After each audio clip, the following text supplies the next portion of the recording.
When I was hearing that song on the radio called The Things We Do for Love done by 10cc, I thought it was done by Paul Carrack on lead vocals with the Ron Hicklin singers on backing vocals.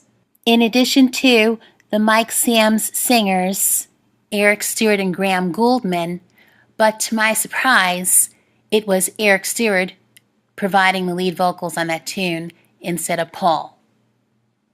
Now, in that original song done by 10cc, there were too many key changes in a strange manner going to and fro. That's extremely too much of progressive pop. Instead of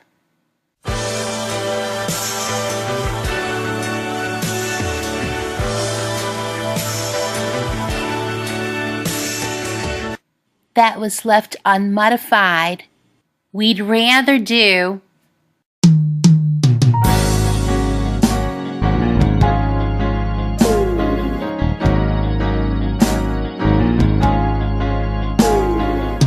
in a modified style that is right for all of us. So, to avoid the elements of progressive pop, with help of producers Steve Buckingham, Edward C.A., and Quincy Jones, Karen West wanted to do a remake of their song made from 1976 in a modified, straightforward American pop style, starting off in the key of D flat, modulating to the key of D major towards the end of the song instead of the British progressive pop.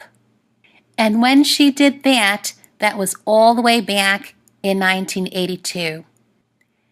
So Edward, Steve, and Quincy asked me and Karen herself to sing backup with the rest of my friends named Maureen Doyle, Linda Reynolds, Buffy Cornelius, Mindy Green, Mandy DiMaggio, Stephanie Friedman, Dennis Englewood, and Joyce Barry to create a soulful, honey, soft gospel style instead of sounding like the Beach Boys with weak, tired, and sleepy harmonies behind Karen West herself.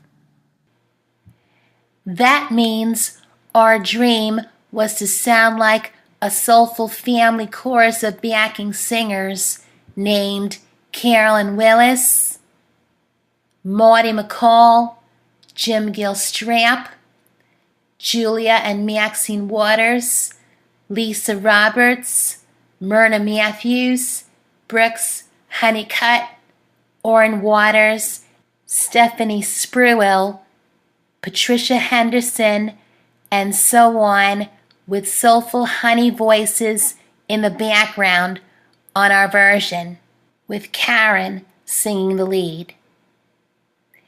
That was our American dream, so we turned it into reality. If you listen to the record of 10cc's original once again, you'll hear Eric Stewart sing like Paul Carrack, who formed pop bands like Ace that did How Long Has This Been Going On?, Squeeze that did Tempted by the Fruit of Another, and Mike and the Mechanics. Before that, Eric was playing the demo of that song called The Things We Do for Love in the studio, and Kevin Godley said, "I don't like that song." And he went, "What? This is bland boring. I can't do it." So Kevin and his friend Lawrence Neil Krem were forced to leave because they weren't interested in that song anyhow. Now let's hear what British reviewer Ross Goodall had to say about the song. That's followed up with The Things We Do for Love, which is a brilliant track. Like, I think, like, just an excellent pop song, really finely crafted. Like, I love the different sections, like what it goes through, like the stages and that. It's like really fantastic. Like, I've heard this song, like, has been like referred to like as like the best song that Paul McCartney like didn't write. Like, it sounds very much sort of like Wings, like very melodic and really great track, I think.